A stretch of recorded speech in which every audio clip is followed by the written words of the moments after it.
marketing landscape is exploding. Look at the data. More people on more screens. For more time, using more platforms than ever. It's not slowing down. To be successful, you have to understand all the pieces.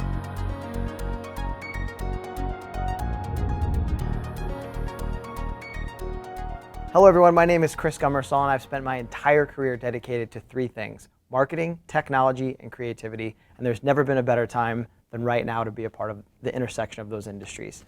There's a lot going on in those industries. That's why we've created this marketing series. Every day I get the pleasure of speaking with very intelligent people who innovate and inspire me. And today's guest is Mike Hibison, who is the former Vice President of Marketing for Home Depot and the current Vice President of Merchandising for Home Depot. So thank you for coming and joining us today. You're welcome. Thank you for having me. All right. So I'm just going to jump into the questions. Feel free to kind of take them any way you want to.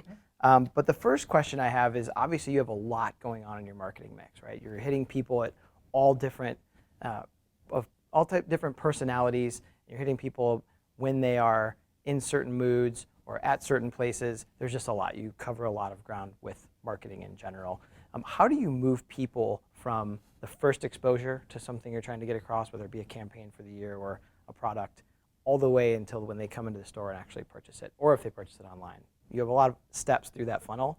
How do you tend to push people through that funnel from a marketing standpoint?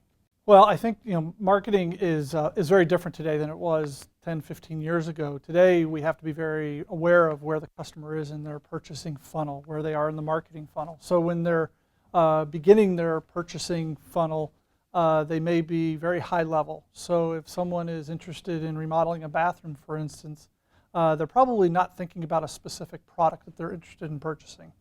So not only do we need to be aware of that, but the marketing that we create and the mediums that we use to reach them is very different than when someone is further down in the marketing or purchase funnel. More broad-based, this isn't like rocket science, more broad-based marketing we use very early on.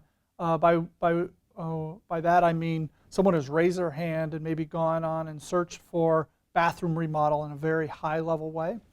And there are ways for us to target that customer, both digitally and with static media or broad-based media. So making sure that not only we look at it from the type of medium we're using, but the creative that we use as well. Because if we get too specific too early in the funnel, then we'll likely lose that customer very easily. Got it. Because you have the challenge of not only hitting people from a brand standpoint, but a product, very specific SKU standpoint, right? So you can deliver it to them. A lot of times you have to probably make the decision of when to pull the trigger to give them that specific thing and when not to. That's really impressive that you guys are so That's good a at that. great point, is understanding where we are in the customer's mindset. So making sure that we're relevant for them. Different categories, we have different mind share. So customers do look at us for certain categories, probably more prevalently than they do for categories that we may not have as much market share, for instance. Now that's not customer focused, but it's important for us to be aware of that, because that will change the kind of content and creative that we use to hit that customer, to make them aware, hey, we're here for you, we've got the products that you need, we've got the high-level design consultants if you need that as well.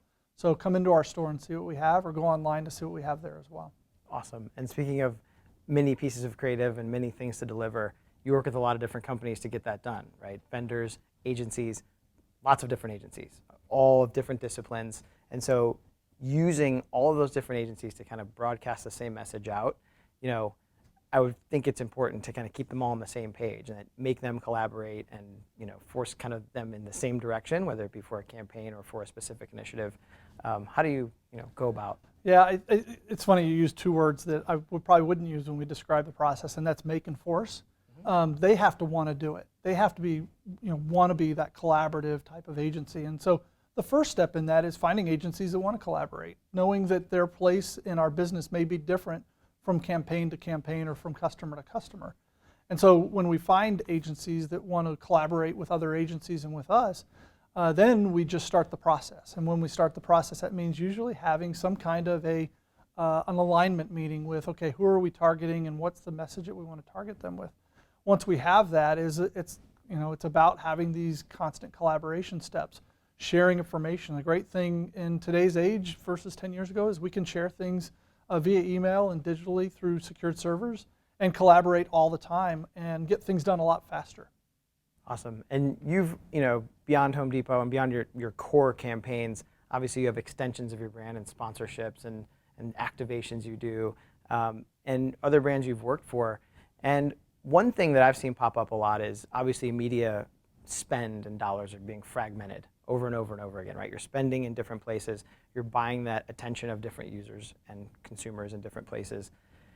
When it comes down to where you spend that money and what you're getting back for it, I've noticed a lot of media companies and publishers and platforms are offering the creative ability to come back to you. So they're actually offering creative directors and creative teams to produce the content as a part of that media spend, whether that be a value add piece of branded content or an extra sign here or an extra billboard there. How did you manage that whole process when you were fragmented so much? And it goes beyond agencies working together, but getting that value add back and having those creative opportunities come at you from every direction. How do you add that into the mix, and how did you keep that straight? I think that's probably the biggest challenge that we have, is because there is so much content out there. Everybody's a publisher today. Everybody's got an iPhone. Everybody's got a device that can film something or take a picture. And so our ability to manage all of that comes through probably constant review. Is there a better picture, or is there a good enough picture that will allow us to get our message to the customer? But it's a constant iteration. That's the great thing about the digital age, is that we can constantly change the message if we don't see it converting the way we want it to. So if we've used an image or a video that customers aren't engaging with, let's change it and let's make it better. And so go to that digital asset management tool or wherever hard drive that sits, that the assets sit, and go pull a different one and send it out and see how customers react to it. And it's ongoing. That's the great thing about our business as well, is it's not like an event in time and it goes away. People are constantly remodeling their homes. People are constantly upgrading their bathrooms. People are constantly redoing their floors. So the beauty of that is that we're going to always be able to iterate on creative that we have and make sure that we have the most relevant type of creative that's going to resonate with customers. Because that's the most important thing, is that getting content that allows a customer or a customer will interact with. There's so many distractions today. Customers have so many different things that are challenging their mind. So they might be watching TV while working on their laptops, while playing a game on their iPhones. And so how do we make sure that we create content that the customer is going to ultimately react to? Awesome. Well, that was a ton of good stuff in a very short amount of time. So thank you very much for joining us. Absolutely. And then to everybody watching, we'll put Mike's contact information. I think you're mostly on Twitter, right? Right? Twitter, Facebook, Instagram, Right, pick one. We'll put your contact information at the bottom. Please leave us comments below about what we can do better with this series, what you'd like to see more of. If you'd like to see Mike on again, we'll certainly have him back whenever he'd come back. Be sure to subscribe. We're going to be coming out these videos on a regular basis.